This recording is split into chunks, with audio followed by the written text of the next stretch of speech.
পশ্চিমবাংলা কোন পৌরসভা আছে, কোন জেলা আছে যেখানে পুকুর ভরাট হচ্ছে না?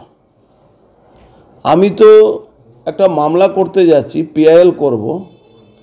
সেখানে চিফ সেক্রেটারি থেকে নিয়ে মুখ্যমন্ত্রী থেকে নিয়ে এই district magistrate north 24 Pargana, SP, police commissioner, থানা, বিএলআরও, এদের সবারকে পার্টি করে এই পিআইএলটা করতে হবে।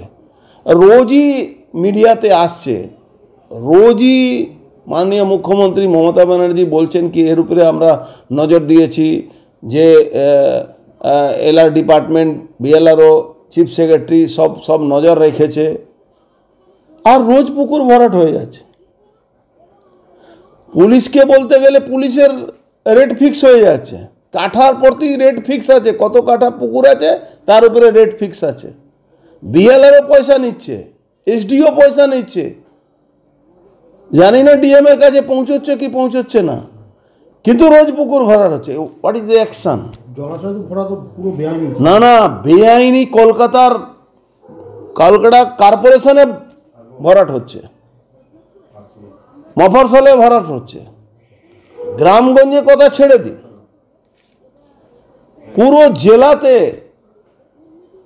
একই অবস্থা আছে। 24 পরগনা সব থেকে 1 নম্বরে আছে, তার উত্তর 24 পরগনা, তার মধ্যে সব থেকে ব্যারেকপুর সব পুলিশ কমিশনারেট 1 নম্বরে আছে এই পুকুর ভরাট করার জন্য, আর তার মধ্যে ভাটপাড়া সব থেকে 1 নম্বর আছে পুকুর ভরাটের মধ্যে, ভাটপাড়া পৌরসভা।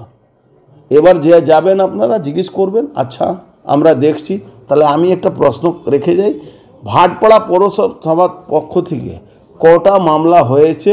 এই যারা পুকুর ভরাট করেছে তাদের নামে কজনের নামে এফআইআর হয়েছে, কজন গ্রেফতার হয়েছে? আমিও ভাটপাড়া পৌরসভার চেয়ারম্যান ছিলাম। খুঁড়িয়ে শুধু না, প্রায় 100 জনের উপরে আমার মামলা করা আছে। এখনও কেস মাঝে মাঝে আমার কাছে সমন আসে, আমি কোর্টে গিয়ে ওদের এগেনস্টে আমার সাক্ষী দিই। না, এখনও কেসটা তো এখনও চলছে। তখন তো যে এফআইআর করতাম, আমি নিজে করতাম, সাহস পেত না, এসডিও পেত না, কাউন্সিলরের কথা ছেড়ে দিন। এত পয়সা দিলে এরা আপনার বাড়ির সামনে ড্রেনটাও বুঝিয়ে দেবে।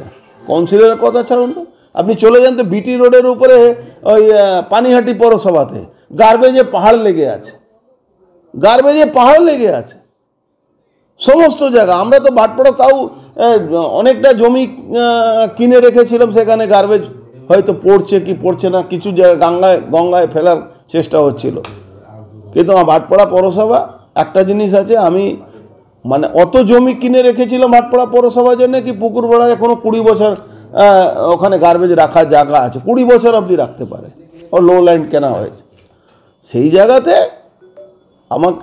আমরা অনেক দিন ধরে এটা শুনছি, আমরা বাধ্য হয়ে পিআইএল করছি কি পশ্চিমবাংলা এই 13 বছরের মধ্যে কত পুকুর ভরাট হয়েছে, আর চিফ সেক্রেটারি জবাব দিক, মাননীয় মুখ্যমন্ত্রী জবাব দিক। কেন এই মিথ্যা শুনে শুনে মমতা ব্যানার্জি ওই মাঝে মাঝে মিথ্যা কথা বলবেন। একটা এই যে কি সরকারি মিটিং হয়, সরকারি খরচ দিয়ে মিটিং হয়, সেখানে পার্টি মিটিং করে নিন।